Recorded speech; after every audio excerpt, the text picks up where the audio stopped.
Olá pessoal, olha só a pergunta do Rodrigo aqui, muito boa. Pensando no longo prazo, é válido começar a comprar IPCA com juros semestrais? Minha carteira está focada em ações de setores perenes que pagam bons dividendos, assim como os fundos imobiliários. O que acha sobre comprar esse título? Seria o de 2040. Bom pessoal, é óbvio que a gente não pode fazer recomendação de espécie alguma, mas eu acho uma ideia muito boa sim. Vamos supor assim, para simplificar, que a pessoa tem ali um terço da carteira em ações que pagam dividendos, outro terço em fundos imobiliários e outro terço em tesouro IPCA com juros.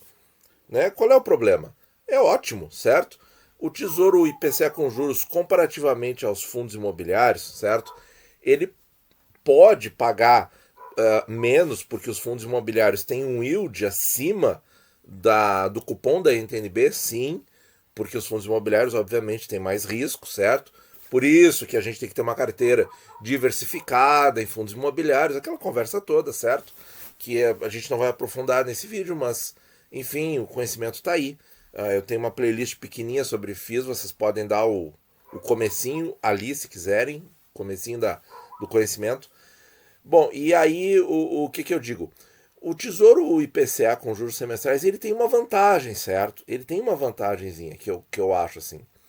Qual seja, o juro da NTNB, ele é, ponto, isso não muda, ele é corrigido pelo IPCA, certo? Ele não depende de uma empresa ter mais receita, ele não depende do fundo imobiliário ter que fazer uma boa negociação, porque de repente se o gestor do fundo resolver cobrar cheio o IGPM, resolver cobrar cheio o IPCA, o inquilino foge.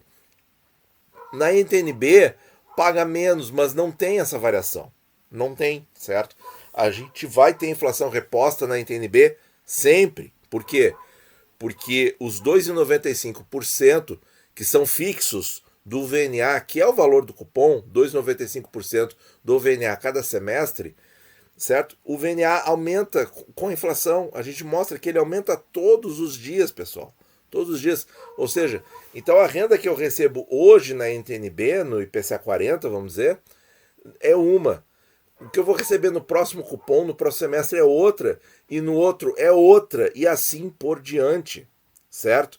Então eu acho muito bom, sim, a carteira ter essa dinâmica, certo? Por quê?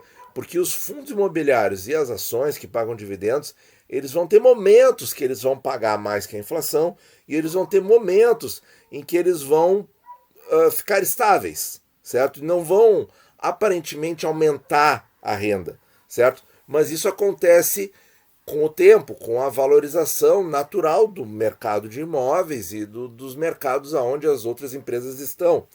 Então, o que o investidor tem que fazer? Ele tem que reinvestir sempre, certo? Ele tem que reinvestir sempre nos maus momentos e nos bons momentos. E aí, tendo um pouco de Tesouro IPCA mesclado aí na carteira, vai fazer, por exemplo, que no momento como o atual, em que muitos fundos imobiliários, não são todos, claro, os de papel estão conseguindo repassar a inflação no rendimento, mas a maioria dos fundos de tijolo não está conseguindo fazer isso, certo? Por uma circunstância do momento que nós estamos vivendo, certo? Isso não é culpa dos fundos, que fique bem claro. Mas você tendo a NTNB, você, se for o 40, ele vai te pagar em fevereiro e agosto. Então, o que pagou agora em agosto, o que será pago em fevereiro é maior do que o que foi pago em agosto, com a mesma quantidade de papéis. E em agosto do ano que vem também vai ser maior que o que foi pago em agosto desse ano, que vai ser maior que o que vai ser pago em fevereiro do ano que vem, em agosto do ano que vem, em fevereiro de 23, idem, certo? E aí, por exemplo, se e aí você vai ter mais uma oportunidade de reinvestir. E aí você vai olhar a sua carteira, e aí o interessante do Tesouro IPCA é que ele paga 2 vezes por ano. Ele não paga todo mês, como o fundo imobiliário. Então você vai ter um montante maior ali do que o mensal, né? Porque ele está pagando 6 meses juntos. E aí você vai ter uma oportunidade legal de rebalancear a sua carteira. Tem ações que pagam dividendos que pagam uma vez por ano. E aí, ou você pode dividir esse aporte em 12, pode dividir o aporte do IPCA em 6 também, certo? Deixar numa reserva de oportunidade e ir reinvestindo aos pouquinhos em cada mês, junto com o rendimento dos fundos imobiliários. Então, pessoal, assim, ó, tem muita. Eu acho que é um investimento que traz mais opções para você, traz mais riqueza dentro da carteira, certo? Uma riqueza não só financeira, mas uma riqueza de oportunidades, uma riqueza de chances, de coisas para fazer, certo? Então, assim, é muito interessante, sim, é muito interessante, certo? Porque nos momentos em que as ações e os FIIs não estiverem muito bem, você vai ter ali a virtude da renda fixa, que é fixa.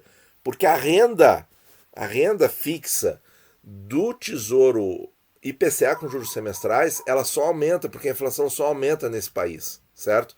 E ela é fixa porque ela é sempre 2,95% do VNA, isso não muda, tá? Então, sim, é uma baita oportunidade. Eu acho muito interessante, certo? O prazo aí você define. Agora, sobre taxa, como avaliar se a taxa é boa ou não? Eu vou sugerir a continha do 72, tá? Qual é a continha do 72, pessoal? A continha do 72 é o seguinte: a gente pega 72, divide pela taxa em questão e vai ter um número. Que número é esse? O número de anos para dobrar o investimento. Então, 15 anos para dobrar, se não existisse imposto de renda. Claro, que fique bem claro, isso aqui é só um exemplo.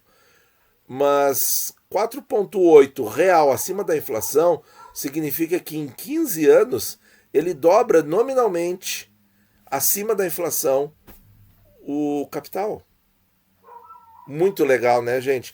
Agora, por exemplo, tá, mas não é isso. Qual é a rentabilidade nominal do papel? Vai ser inflação mais 4,8. Então, se a inflação for 4,2 nesses próximos 20 anos, tá, pode dizer que eu estou sendo sonhadoramente otimista, tudo bem. 4,2 mais 4,8 dá 10, então 72 dividido por 10, 7,2 anos. Se a rentabilidade for 10% total, nominalmente, certo? Nominalmente, o capital dobra em 7 anos, tá? E 15 anos de maneira real. Entenderam a diferença? Então aí, ó, esse é uma diquinha aí, tá? Claro que é bem simplificado, tá? Tem que depois tirar o imposto de renda, tem que tirar o imposto de renda, tudo isso aí tem a querida taxa B3, tem tudo isso aí, tá? Mas estou falando aqui de maneira simplificada, um raciocínio rápido, para você entender de maneira mais fácil, mais rápido o conceito, tá? Então, se a taxa é boa, né? Claro que é, certo? Agora, não sei, e se a gente olhar o histórico, e aí uma outra dica é olhar o histórico. Vamos dar uma olhadinha no gráfico do IPCA 40. Então tá aqui a taxa do IPCA 40, lá no histórico de preço e taxas do Tesouro. Vamos ver aqui, ó. Então aqui as taxas desde que ele foi lançado lá no dia 10 de fevereiro de 2020. E olha só, no lançamento dele a taxa dele era 3,3, pessoal. Como é que 4,8 vai ser ruim, né? Então a gente vê aqui que ele atingiu um pico ali de quase 5% em março de 2020. Ele efetivamente atingiu 5% em setembro, atingiu. Só que não aparece aqui no gráfico porque foram taxas dentro do dia, intraday, tá? Mas a gente vê claramente que nesse período aqui, de fevereiro de 2020 até agora, a maior parte do tempo ele esteve abaixo de 4,5. Então, qualquer valor acima de 4,5, que é a menor parte do tempo em questão, é bom. Claro que é bom. Tá muito melhor do que quem comprou antes. Quem comprou 3,4, 3,8 ou 3,3 no lançamento, certo? Então esse é um bom jeito de ver se a taxa é boa. Olha no gráfico, vê se ela está na parte alta do gráfico. 4,8 está na parte alta do gráfico? Tá. Qual é o ponto máximo desse gráfico? É 5. Isso não quer dizer que ele não possa ultrapassar os 5. Ele pode, certo? Ele pode. E mesmo assim, pessoal, se a taxa não for boa, certo? Ele é a mesma coisa que o prefixado 31 com juros, porque ele te paga uma renda. Só que aqui a renda é corrigida pela inflação. E essa renda, apesar de ser menor proporcionalmente ao valor do título, pelo fato dela ser corrigida pela inflação, ela te permite até viver de renda e você reinveste, são esses vales aqui, foram os períodos que o título ficou, fevereiro de 20, agosto de 2020, fevereiro de 21, agosto de 21. Foram os períodos que eles foi retirado do rol para o Tesouro operacionalizar o pagamento do cupom, certo? E aqui, e vejam só, que interessante, ó. Exceto no primeiro cupom aqui, todos os outros cupons, o título veio com taxa mais alta no retorno. Aqui a pessoa recebeu o cupom e a taxa está mais alta. Ó, vejam aqui, ó, que o nível de taxa está mais alto. Ó. Aqui recebeu o cupom e a taxa está mais alta. Aqui recebeu o cupom e a taxa está mais alta. O que quer dizer isso, pessoal? Quer dizer que o título ficou mais barato. Então ficou melhor ainda de reinvestir nele mesmo, certo? Então, voltando aqui para as perguntas, tá?